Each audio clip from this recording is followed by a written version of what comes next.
2026 সালের ইতালীয় ডিক্রেটো ফ্লুসি বা কর্মী নিয়োগ প্রক্রিয়ায় নুল্লা ওস্টা সংক্রান্ত সর্বশেষ আপডেটগুলো নিচে তুলে ধরা হলো।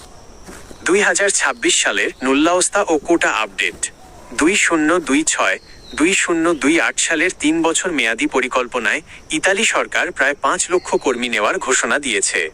এর মধ্যে 2026 সালের জন্য মোট কোটা বরাদ্দ করা হয়েছে প্রায় 1,64,850টি।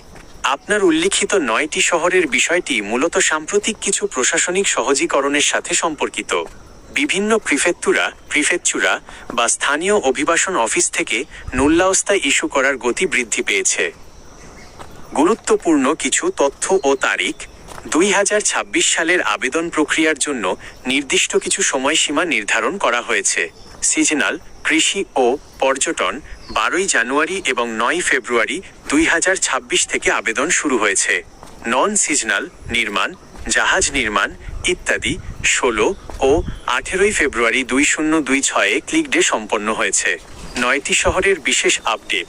সাম্প্রতিক সংবাদ অনুযায়ী রোম, মিলান, নাপোলি, ভেনিস সহ বড় 9টি শহরের প্রশাসনিক জট কমাতে বিশেষ গুরুত্ব দেওয়া হচ্ছে যাতে নুল্লা ওস্তা দ্রুত ইস্যু হয়। নুল্লা ওস্তা পাওয়ার পরবর্তী ধাপসমূহ। যদি আপনার নুল্লা ওস্তা ইস্যু হয়ে থাকে তবে নিচের বিষয়গুলো খেয়াল রাখুন। 1. VFS global registration. নুল্লা ওস্তা হাতে পাওয়ার পর আপনাকে VFS ওয়েবফর্ম পোর্টালে রেজিস্ট্রেশন করতে হবে।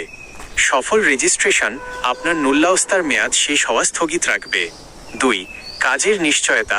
ইতালির নতুন আইন ডিক্রি 145/2024 অনুযায়ী ভিসা আবেদনের পর ইতালিতে থাকা নিয়োগকর্তাকে আবারও সেই চাকরির প্রস্তাব নিশ্চিত করতে হবে। 3. মেয়াদ। সাধারণত নুল্লা ওস্তা ইস্যু হওয়ার 180 দিনের মধ্যে আপনাকে ভিসার জন্য আবেদন করতে হবে। সতর্কতা। ইতালি দূতাবাস এবং বিভিন্ন নির্ভরযোগ্য সূত্র থেকে বারবার সতর্ক করা হচ্ছে যে নুল্লা ওস্তা বা ভিসার বিনিময়ে অবৈধ লেনদেন থেকে বিরত থাকুন। নুল্লা ওস্তা ইস্যু হওয়া একটি প্রশাসনিক প্রক্রিয়া যা আপনার মালিকের আবেদনের সময় এবং ক্রমানুসারে ক্রোনোলজিক্যাল অর্ডার হয়ে থাকে। টিপস। আপনার নুল্লা ওস্তা সঠিক কিনা তা যাচাই করতে ইতালির SUI স্পর্টেল্লো ইউনিকো per l'Immigration পোর্টাল বা সংশ্লিষ্ট নিয়োগকর্তার মাধ্যমে নিশ্চিত হন। 2026 সালের এই বিশাল কোটা বাংলাদেশি কর্মীদের জন্য নিঃসন্দেহে একটি বড় সুযোগ। তবে সঠিক তথ্যের জন্য নিয়মিত ইতালীয় দূতাবাস বা অনুমোদিত VFS গ্লোবালের ওয়েবসাইট অনুসরণ করা বুদ্ধিমানের কাজ হবে।